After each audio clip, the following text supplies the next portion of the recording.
Olá! Hoje a gente vai mergulhar em uma fonte que traz uma abordagem bem espiritual para um problema que é super concreto, a dificuldade financeira que não passa. Sabe? A ideia principal é que um tipo específico de jejum pode, de alguma forma, expor e até derrotar um adversário invisível que estaria sabotando a prosperidade de alguém. Vamos ver como isso funcionaria? A premissa já começa forte, né? A fonte afirma que, para além da crise econômica, para além do esforço pessoal de cada um, existe uma força oculta em ação. Um adversário que ativamente impede o sucesso financeiro. Vamos entender melhor que ideia é essa? Essa citação da fonte já define o público de uma forma muito clara. Isso aqui não é uma dica qualquer, mas sim uma estratégia para quem já se sente sem saída. Sabe aquela pessoa que trabalha demais, se esforça, mas não vê resultado, como se o dinheiro simplesmente sumisse? Ok, então quem é ou o que é exatamente esse inimigo que estaria causando esse tal buraco invisível no bolso? A fonte não fica em termos vagos, não. Ela aponta para uma causa bem específica, tudo dentro de uma estrutura de crença espiritual. E aqui está a definição. O problema, segundo essa linha de pensamento, não é o chefe, não é o governo, não é a economia, é um principado demoníaco. De acordo com esse ensinamento, é uma força espiritual com único propósito de desviar a riqueza, criando um ciclo de escassez que parece não ter explicação lógica. Agora, se o problema é de ordem espiritual, a solução proposta também segue por esse caminho. A fonte vai buscar lá atrás, num precedente bíblico, a história de um rei antigo chamado Josafá, para apresentar o que ela chama de arma secreta. A história é bem dramática, imagina a cena. Diante da aniquilação total, a primeira atitude do rei Josafá não foi militar. Ele não mandou afiar as espadas, não chamou os generais para traçar um plano de guerra. Não. A resposta imediata dele foi convocar um jejum em todo o reino. O ponto-chave aqui é esse. Ele mudou o campo de batalha do físico para o espiritual. E isso nos leva a uma outra forma de enxergar o jejum. Nessa perspectiva, não é só um ato passivo de ficar sem comer. Ele é apresentado como uma ferramenta de ataque, uma arma de revelação.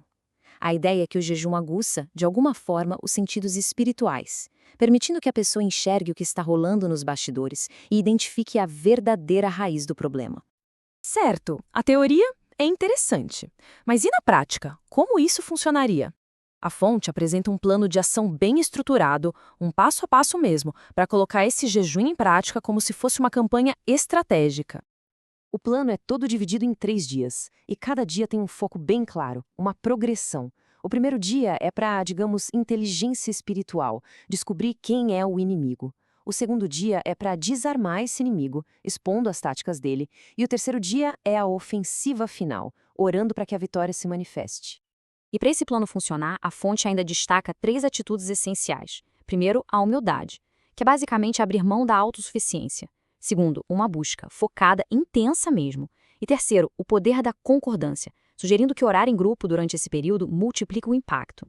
Agora, essa parte aqui é bem interessante porque é um alerta. O ensinamento já prevê que vai haver uma reação. Então, sentir desânimo, muita distração ou até um desconforto físico não é visto como um sinal de que algo deu errado, mas, pelo contrário, seria a prova de que a arma está acertando o alvo e provocando o tal adversário. E para ilustrar que esse método funciona, a fonte traz vários relatos de pessoas que teriam aplicado esse jejum e visto resultados assim extraordinários. Vamos dar uma olhada em 2 exemplos. O primeiro caso é o da senhora Queen. A história conta que ela trabalhava sem parar, mas vivia cheia de dívidas. Durante o jejum de 3 dias, a fonte relata que ela teve uma revelação sobre um suposto objeto de feitiçaria que estaria enterrado na propriedade dela. E depois que ela removeu esse objeto, as finanças dela teriam mudado da água para o vinho, quitando tudo em 6 meses. O segundo relato é do Sr. Park, um empresário que estava prestes a falir. No terceiro dia do jejum, ele teria recebido uma ligação inesperada de um investidor que sonhou com ele. O resultado, de acordo com a fonte, foi um investimento que não só salvou a empresa, como fez ela triplicar de tamanho. Depois desses relatos super dramáticos, a análise da fonte dá uma virada bem interessante. Ela vai argumentar que o objetivo final do jejum não são esses resultados externos, mas sim uma transformação interna e profunda. Essa frase resume a filosofia central do ensinamento. A ideia não é usar a prática para convencer uma divindade a fazer algo. Pelo contrário, O foco é a mudança que acontece dentro da própria pessoa que está jejuando. E essa metáfora aqui é ótima para ilustrar o conceito. A prosperidade seria como a água, sempre fluindo, sempre disponível. O problema não estaria na fonte, mas em entupimentos no cano.